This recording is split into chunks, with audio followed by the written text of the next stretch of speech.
Hi, everyone. My name is Joelle, and this is my colleague Lindsay, and we're here to talk to you about how you can be kind to yourself during the holidays. So, the holidays is that time of year that's meant to be really joyful.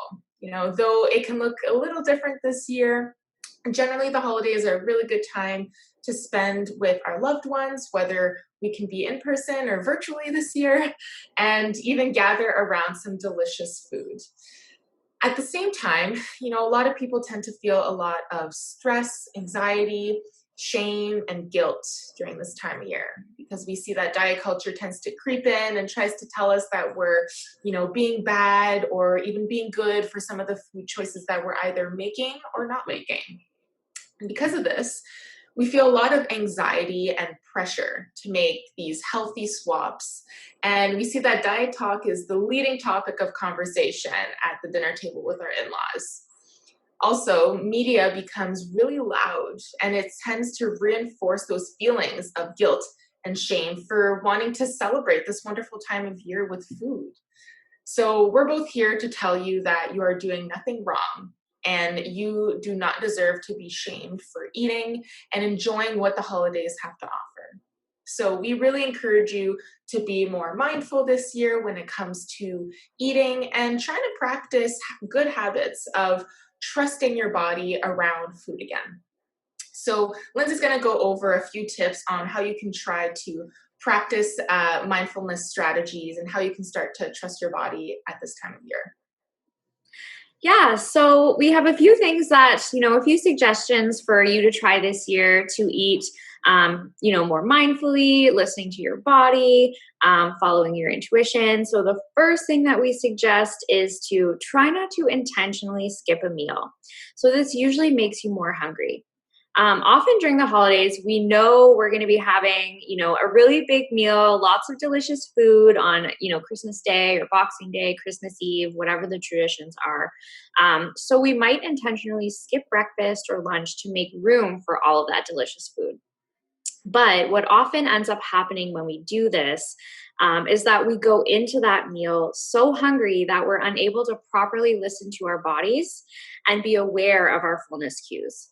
So that often leads to eating past the point of fullness, which brings us right back into that cycle of restricting during the day, overeating in the evening, and that's often accompanied by a lot of these negative emotions. So again, those emotions will trigger that never-ending cycle. And that brings me to my next point. Eat what you like, whatever that may be. So, like we just said, restricting the foods that you love often leads to that obsession and overeating, and that's going to just keep triggering that cycle. So, what we're saying is to really savor the flavors and the textures of the foods that you love. So really be present in the moment of, eating those foods, paying attention to the smells, the lighting, the music, who you're with, whether that's, in your immediate household or virtually, the decorations. Really enjoy the entire experience of eating during the holidays rather than getting caught up in, stressing over what you should eat, what you shouldn't eat, what you did eat, and all of those things that, you can't really change.